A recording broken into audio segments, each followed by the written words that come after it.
It's a Fun Away Daily. Adam Collins and Jeff Lemon. Edgbaston day 4. What a day it was for Westfield London and Westfield Stratford City. More extra, less ordinary. Jeff, tell us about it. Somehow. Good luck. 30 seconds. Go. Joe Root starts the day like a wild man, reverse scooping for 6, doing all kinds of things, and then big booming in-swinger from Pat Cummins. Demolishes Ollie Pope, stumps Brooke, goes on with Root. They both make 46. They're both out to Nathan Lyon. Stokes and Bairstow, they keep swinging. Lyon, Cummins take care of them. The tail comes in. They had 63 between them. They get England up to 273. That's a lead of 281. And then Australia, they're cruising. 61 for none. Everything's good. And then David Warner, Nix Robinson. Broad comes in. Smith, Labuschagne, not in that order, but it doesn't matter. Both edging behind. They're 3 for 107. They've got heaps to do on the last day. You have done extremely well there. I feel like you might have had a little rehearsal before to get all the information in, and well done for you for doing it. That is a great day. 11 wickets, 352 runs in about 85 overs. It should have been 98, but let's not talk about that today. The way in which the rhythms of Test cricket can sometimes just fit so neatly into what's came before it. And what I mean by that is we had 3 days building towards, the cliched big first session, and even that was divided in two. The first hour where England added, well, first portion, I should say, because it wasn't an hour, was it? It was an extended first session. Sure. Well, I've got it written down here. It was 91 it was 91 15 runs. minutes beyond the original timing. Right, Yep. so 91 runs in 88 balls, then 26 runs in 71 balls where Australia take wickets and tie things up, and Lyon gets in the game and Stokes shuts up shop, and that comes after Root and Pope put on 50 and 45 balls, but that counts some of the balls from last night. Their first 6 overs today were totally outrageous. I can tell you what happened today. The first 39 balls, they made 49 runs. Okay, well that sounds about right. Before Pope got out. I mean, you could He write made what, 14 of them? You could write a book chapter on the first 4 balls that Scott Boland bowled today. Root, as he does so brilliantly, dictating terms, leaping out of his crease, clipping through mid-wicket with a gorgeous shot to get moving, getting sent back into his crease because Carey comes up to the pegs, then reverse lapping the next 2 balls, 1 for 6 down pretty much where we are, and 1 for 4 the next delivery. It was just like... Having already tried it, literally the first ball of the day and missed. Yeah. And that was from Cummins. Cummins is bowling half an over because he bowled 3 balls before they got sent off for rain yesterday. And literally the first ball of the day, it's like Root's just picking up where he left off in innings 1. Normally that would be Hall of Fame, but it was literally first ball of the day. You can't gloss over that at the start. Tries to scoop, misses, and goes, oh, well, I'll just get the next one, which he did. We spoke a little bit last night, and I did elsewhere too, about Ben Stokes always saying, we'll get out of trouble the way we get into trouble. And the fact that Root was willing to take on that degree of risk from ball 1 against Cummins. And I'm not saying the shot's especially risky for him with his execution, but first ball of the day, you're getting your iron again. If that ball's on line and he misses, then he looks a fool, all of those other competing factors. Sure. It is such a ballsy play. And even though it doesn't work, it does get in the Australians' heads in the way that Bazball has been so effective of doing. Once you can get bowlers knocked off their lines and lengths, Boland, case in point, and not to say Boland bowled poorly, but he was predictable. And that gave Root the chance to play on his terms at the start, and it was a crazy start. And that wasn't even like the WinViz predictor today was all over the place. It was a complete roller coaster because each half an hour, it felt like that test I've referred to before, Jeff, at Lords in 2016 between England and Pakistan, where you could never quite pick who the favourite was. And I think Australia were always behind in this test match until quite deep into today.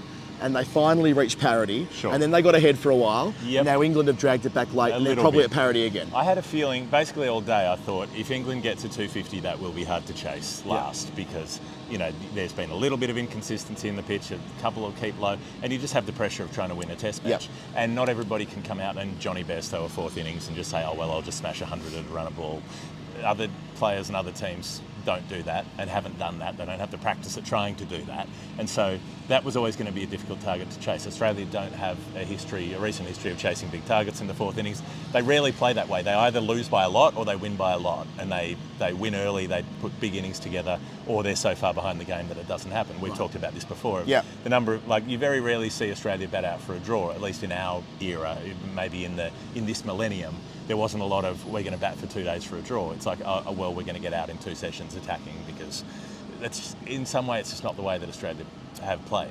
It went out of fashion. I mean, remember when Australia was set 500 at Perth in 2016, the test they eventually lost by a long way.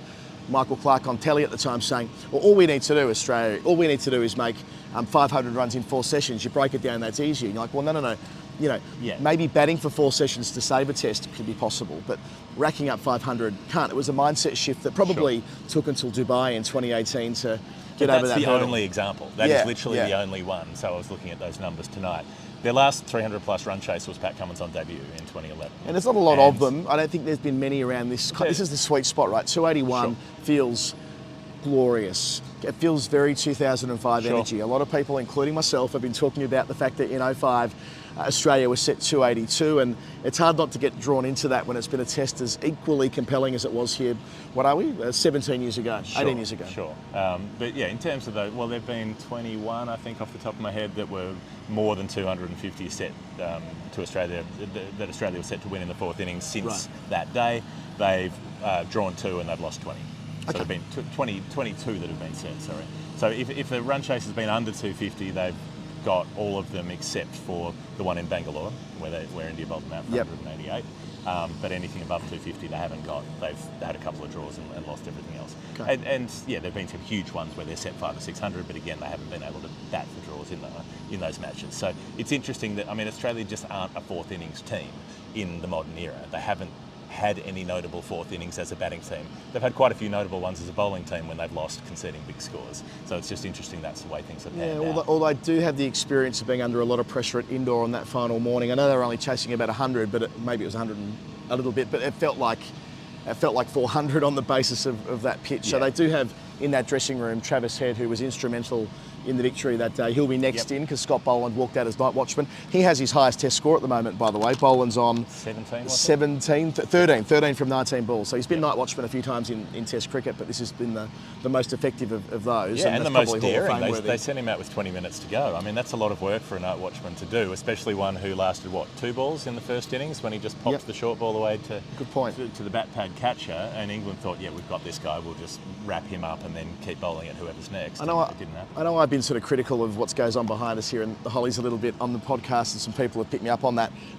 What I will say is the noise generated by this Birmingham crowd when Broad was on a roll late today was outstanding. From all over the ground, not just that quarter of it.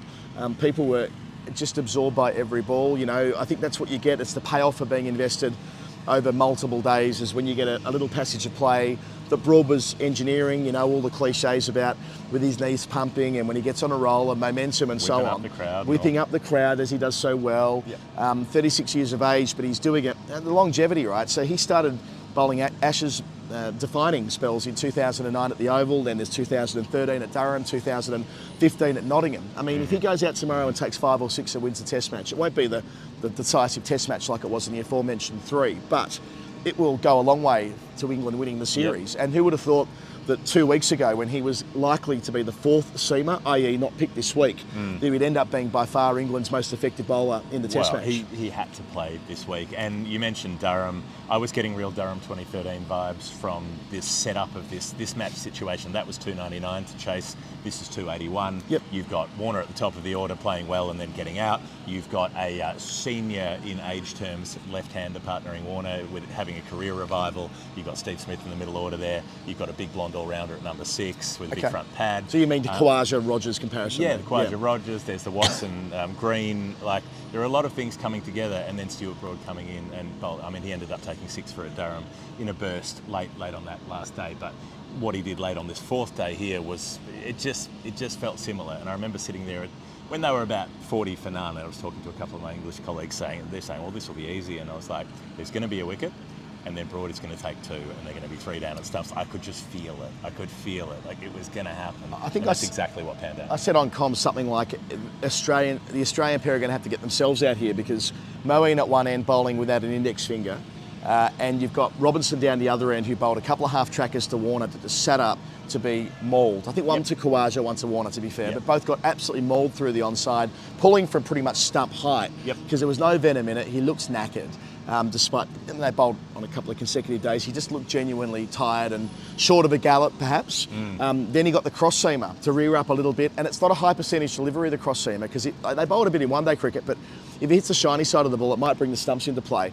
That must have hit the side seam, or the actual seam of the ball, sorry, because it did rear up and did get some extra bounce, which is what undid Warner. It's just a small, tiny deviation. Then the wobble seam delivery, well, it wasn't even wobble seam really, it was more an outswinger that sorts out Marnus Labuschagne.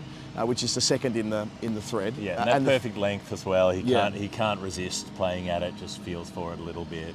And then Smith. We had to be leaving there, Labuschagne. We shouldn't gloss over the fact that was bad bit of cricket. Yeah. Like, that is Sky did a good compendium, if you want to call it that, of all the balls that have been in a similar zone and how Labuschagne was playing all of them and how far they actually were outside the off stump. And that's partly a tribute to the skill of Broad and Anderson because of the wobble seam phenomenon. They make you play at balls that you otherwise should be leaving. Right, because you're worried they might come in. Precisely, and I think that's part of the story there. Yeah. As for the ball to Smith, he bowled a booming in-swinger a couple of balls before. Vociferous appeal for leg before, and it hit the edge of the bat just in front of the back pad. It would have been out had it been on the pad. Bowled a very similar delivery. Smith placed just inside the line, didn't quite move as much, through to Bairstow, takes his third catch, and then I wouldn't say they're in the hole, but I mean, if Smith or Labuschagne's there tomorrow morning, we're having a different conversation right now. Yeah, and there's a lot of work to do. There's the best part of 200 runs to get. They've got Head to come in after the night watchman falls, or if Khawaja goes early. And I mean, if Khawaja goes early, they're in real strife, because then it's, how much can you rely on Green and Carey?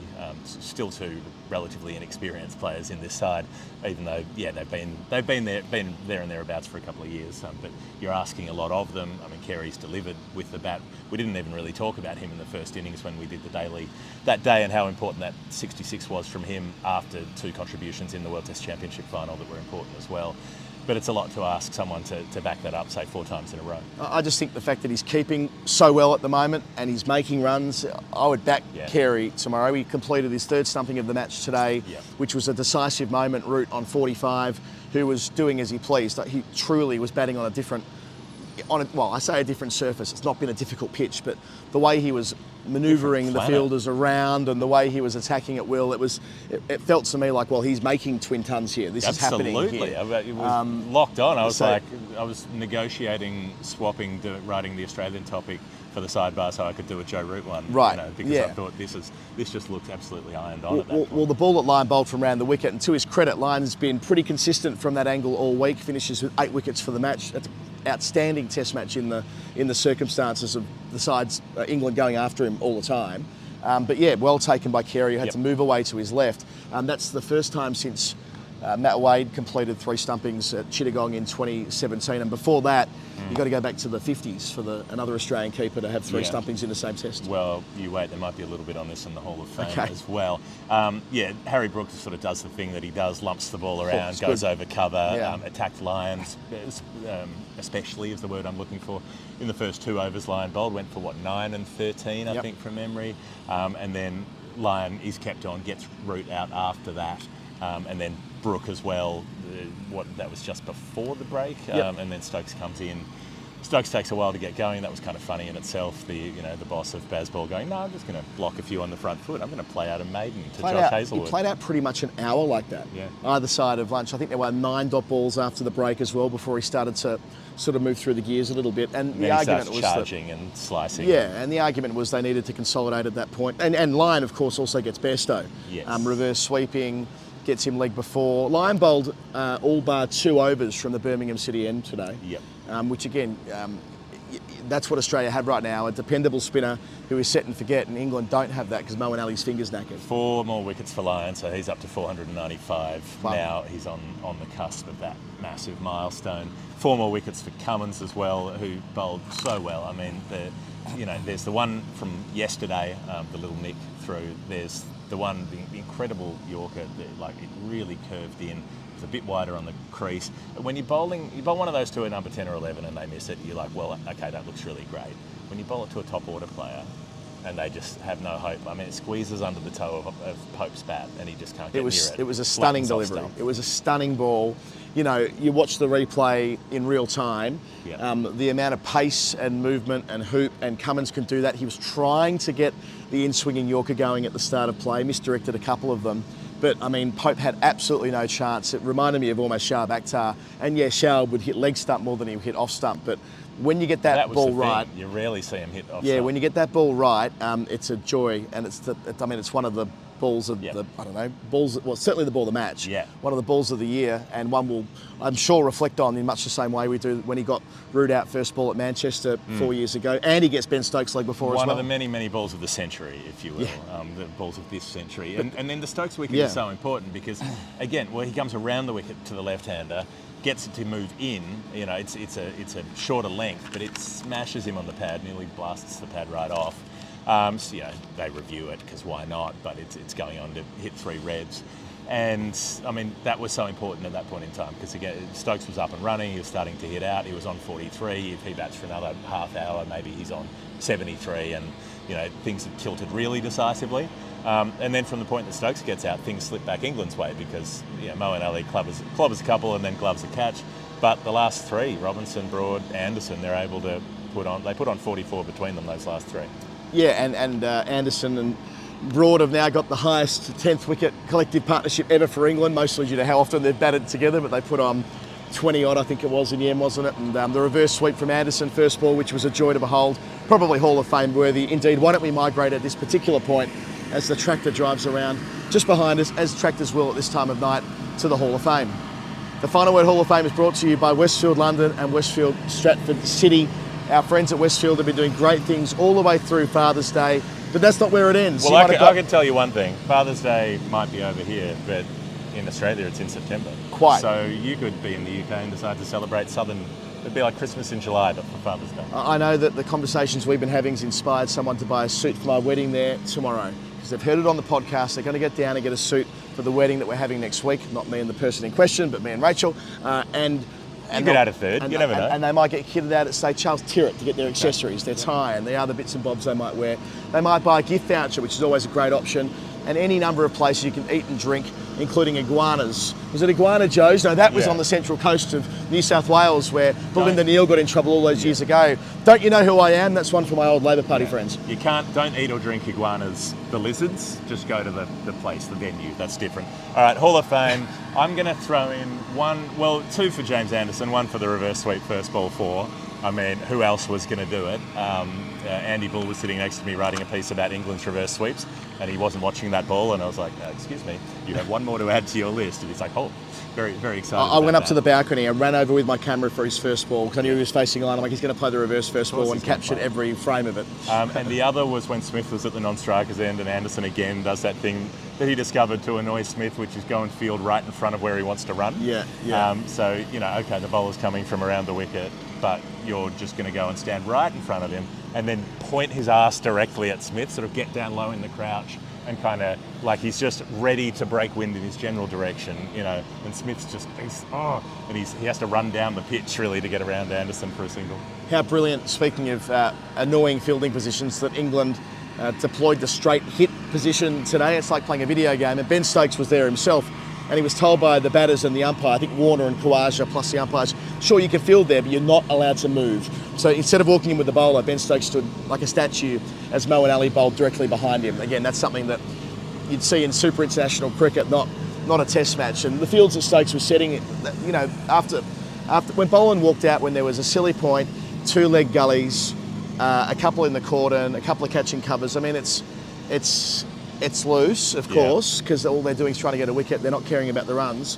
And when you're defending in the 4th innings, maybe you should have an eye to that. And it meant that Boland did get away before the close of play. I mean, they put on 18 in 27 balls, and they probably didn't need to. But 1 more wicket tonight, and the game feels different tomorrow. So it's a worthy risk, I think. And I'm going to nominate Scott Boland for that little back cut that he played just to the right of Gully, guided it away beautifully for 4.